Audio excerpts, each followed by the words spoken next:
स्वागत। आइए आज आपसे एक खास भेंट करवाते हैं। दरअसल ये खास भेंट मतलब एक प्रसंग भी बड़ा खास है कि प्रसिद्ध न्यूरोलॉजिस्ट डॉक्टर चंद्रशेखर मेश्राम साहब, इन्हें भी इस वक्त पद्मश्री से नवाजा जा रहा है और ये जो अवार्ड घोषित हुए हैं इसमें डॉक्टर चंद्रशेखर मेश्राम भी है। सर, सबसे पहले आपका अभिनंदन। बहुत बहुत धन्यवाद। हम आपको बताएं कि डॉक्टर चंद्रशेखर मेश्राम ये एक ऐसे चिकित्सक हैं जो वर्ल्ड फेडरेशन ऑफ न्यूरोलॉजी के विश्वस्त है। विश्व में मात्र 3 विश्वस्त और उनमें से एक डॉक्टर बाबा साहेब अंबेडकर स्मारक समिति नागपुर दीक्षा भूमि की, इसके वे सदस्य भी हैं। बाबा आमटे का जो संस्थान है जो कुष्ठ रोगियों के लिए काम करता है, इस संस्थान के भी वे सदस्य हैं। और डॉक्टर साहब का जो योगदान आता है वो दरअसल चिकित्सा के क्षेत्र को सेवा के क्षेत्र से जोड़कर वो समाज की सेवा में बदल जाता है। स्वच्छ भारत अभियान के वे ब्रांड एम्बेसडर भी है। हम आपको बताएं कि डॉक्टर चंद्रशेखर मेश्राम मेडिसिन में भले एमडी है लेकिन डीएम है वे न्यूरोलॉजी में। और ब्रेन से रिलेटेड जितनी भी बीमारियां हमारे इस क्षेत्र में देखी जाती हैं उनमें अगर कोई कॉम्प्लिकेशंस है तो सबसे पहले डॉक्टर साहब का नाम लिया जाता है। डॉक्टर साहब, पहला रिस्पांस चाहूँगा पद्मश्री के लिए। हाँ, तो ये बहुत खुशी की बात है और गौरव की बात है अपने सिटी के लिए, अपने समाज के लिए। केवल नागपुर नहीं, केवल विदर्भ नहीं, केवल महाराष्ट्र नहीं, बल्कि देश के लिए। हाँ, तो ये बहुत गौरव की बात है कि इस टाइम भारत सरकार ने सोचा और हमको पद्मश्री से नवाजा जाने का संकल्प उन्होंने डिक्लेयर कर दिया।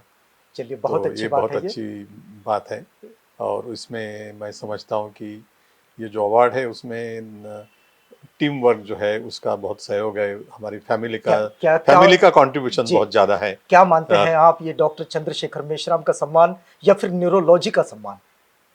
ये न्यूरोलॉजी का सम्मान है। ऐसा आप क्यों मानते हैं? हाँ, तो इसमें बहुत कंट्रीब्यूशन है, हमारे फैमिली का कंट्रीब्यूशन है। हमारे जो नागपुर के डॉक्टर्स है जी, महाराष्ट्र के जो न्यूरोलॉजिस्ट है, देश के जो न्यूरोलॉजिस्ट है, वो उनका भी काफ़ी कंट्रीब्यूशन है। क्योंकि हम जो एक्टिविटी करते हैं जी, एक तो मेन एक्टिविटी है पब्लिक एजुकेशन एक्टिविटी जी, यानी ब्रेन की बीमारियों के बारे में हम लोगों को प्रबोधन करते हैं और जन जागरण करते हैं। कई बार आपके वो सेमिनार्स भी हमने सेमिनार्स होते हैं और पहले बार हमने जो न्यूरोलॉजी के पेशेंट्स हैं उनके लिए स्पोर्ट्स मीट ऑर्गेनाइज किया था।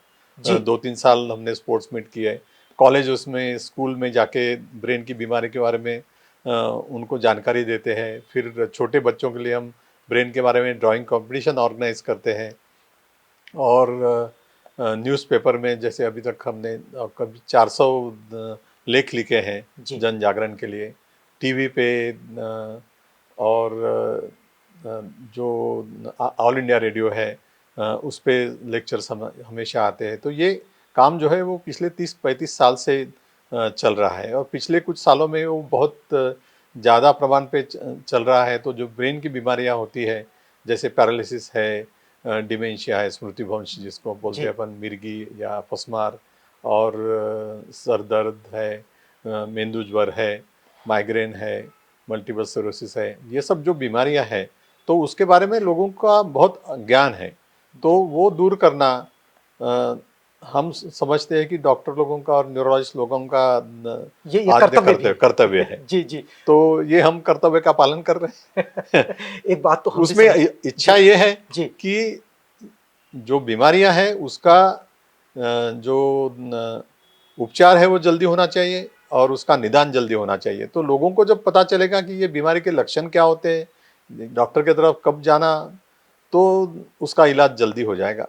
जी, एक बात तो हम भी समझेंगे कि जैसे आप लोगों के साथ मिलते हैं, लोगों के पास जाते हैं, हाँ, उनको इसके लिए अवेयर करते हैं, तो यहाँ से प्रशंसा तो आती ही है कि डॉक्टर साहब आपने बहुत अच्छी बात बताई। लेकिन जब राष्ट्र के स्तर पर, संवैधानिक स्तर पर जब ये अवार्ड मिलता है, हाँ। जब ये प्रशंसा होती है, तो क्या महसूस करते हैं आप? नहीं नहीं, बहुत ये जो एप्रिसिएशन आता है हाँ, काम का।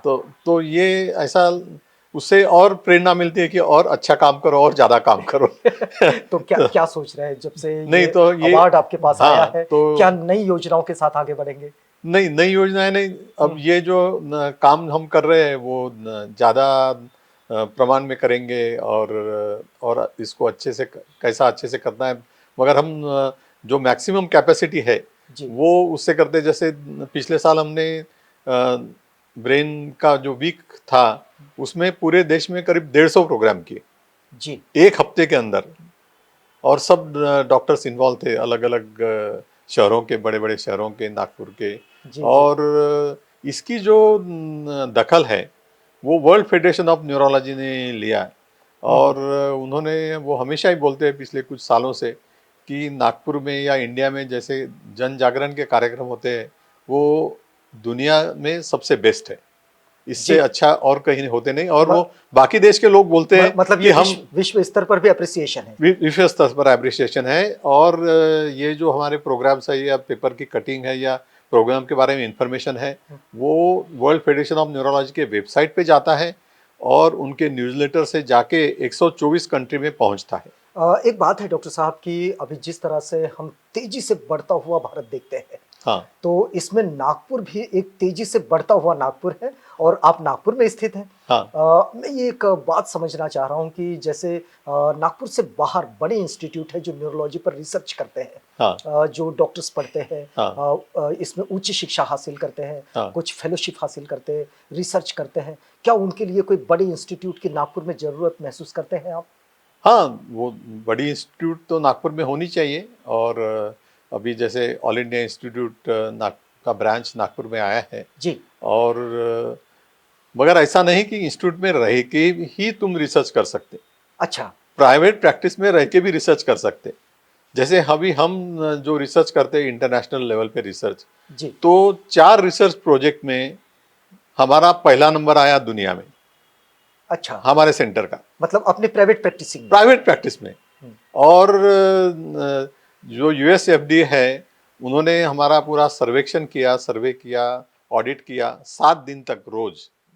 और उन्होंने हमको इतना अप्रिसिएशन किया, और हमारे रिसर्च के बेस के ऊपर 2 मेडिसिन है वो यूएस एफडीए ने अप्रूव किया फॉर पब्लिक यूज, जी वो इपिलेप्सी के लिए और मल्टीपल स्क्लेरोसिस के लिए।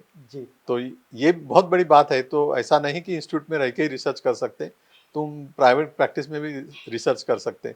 कुछ कुछ बीमारियां हैं जो, मतलब अपनी खोजी प्रवृत्ति इस पर हाँ, जितना तो आप अपना खोज अपना करना जो चाहें। संशोधन है वो आपका जो साइंटिफिक माइंड है हम्म, वो अप्लाई करके हमको रिसर्च कर सकते हैं। और ऐसे हमने ये दिखाया कि ये रिसर्च कर सकते हैं, और सबने रिसर्च करना चाहिए। अभी तो अवार्ड केवल घोषित हुआ है। हाँ, अवार्ड सेरेमनी कब होने वाला है? ये मार्च एंड में या अप्रैल के फर्स्ट वीक में अवार्ड सेरेमनी होगा। अच्छा, हाँ, तो अगर मैं इस बातचीत को पूरा करते हुए हमारे दर्शकों के लिए पद्मश्री डॉक्टर चंद्रशेखर मेश्राम इनका कोई संदेश लेना चाहूँ, तो क्या संदेश होना चाहिए? मेरा संदेश ये है कि ब्रेन का जो स्वास्थ्य है जी, उसको अच्छा रखना जरूरी है। उसके लिए कुछ टिप्स? उसके लिए 3 टिप्स है। वो एक तो हम बताते हैं कि ब्रेन स्वास्थ्य यदि रखना है तो उसके 3 पिलर्स हैं। एक तो एक्सरसाइज, एक्सरसाइज में दोनों आते हैं, फिजिकल एक्सरसाइज और मेंटल एक्सरसाइज। जी, और दूसरा है संतुलित आहार। आजकल देखा है कि हमने बच्चे बहुत जंक फूड खाते हैं, पैकेज फूड खाते हैं, तो वो नहीं खाना चाहिए। वेजिटेबल्स का प्रमाण खाने में बढ़ाना चाहिए। और जो बैड हैबिट्स है, अल्कोहल है, ड्रग्स है, स्मोकिंग है, टोबैको है, इनसे दूर रहना चाहिए। डायबिटीज़ है, ब्लड प्रेशर है, तो उसका इलाज जल्दी करके उसको कंट्रोल में रखना चाहिए। और तीसरा जो पिलर है वो अच्छी नींद, हम्म, वो लेना जरूरी है। तो वो एक्सरसाइज, अच्छा डाइट और अच्छी नींद। तो ये लेकिन ब्रेन को स्वस्थ रख सकते हैं। लेकिन सर ये बात तो हो गई चिकित्सा के क्षेत्र से जुड़ी हुई हाँ। और मेडिसिन के क्षेत्र से जुड़ी हुई, हेल्थ साइंस के क्षेत्र से जुड़ी हुई। एक सोशल साइंस का क्षेत्र भी है जिसमें बहुत सारा सोशल कॉन्फ्लिक्ट होता है और लोगों का हैप्पीनेस लेवल बड़ा अप डाउन होता रहता है। हाँ। तो इस पर क्या आप नहीं, कहेंगे? तो उसके लिए पॉजिटिव एटीट्यूड रखना बहुत जरूरी है। जी, और अपन स्ट्रेस तो सबको होता है, मगर जी, आप पॉजिटिव एटीट्यूड रखेंगे तो मैं हमेशा बच्चों को बताता हूँ कि आप पढ़ाई कर रहे हो उसका स्ट्रेस मत लो, पढ़ाई आप एंजॉय करो, जी, क्योंकि पढ़ना तो है ही, बिना पढ़ाई के तो कुछ नहीं हो सकता। जी। आप यदि एंजॉय करते तो स्ट्रेस कम हो जाता है। तो ये पॉजिटिव एटीट्यूड रखना बहुत जरूरी है। यदि आप अपने कार्य के प्रति समर्पित हैं और उसको एंजॉय करते हैं तो निश्चित रूप से हैप्पीनेस आपके पास आएगा। बहुत सारी समस्याएं होती है हमारे आसपास होती है, हमारी जो सामाजिक राजनीतिक परिस्थितियां होती है, उसके द्वारा आर्थिक परिस्थितियां, सांस्कृतिक परिस्थितियां, ये सब हमारे जनजीवन को प्रभावित करती हैं। लेकिन बावजूद इसके इसका एक सकारात्मक जो दृष्टिकोण होता है वो दृष्टिकोण होना बड़ा बड़ा ज़रूरी है। पद्मश्री डॉक्टर चंद्रशेखर मेश्राम सर से हम ये बातचीत कर रहे थे। सर, आपने हमें वक्त दिया, हमसे बातचीत की, इस पूरी बातचीत के लिए आपका बहुत धन्यवाद। बहुत बहुत धन्यवाद और आपका आप आभार। आप बने रहिएगा आवाज़ इंडिया के साथ, प्रोग्राम आगे भी जारी है।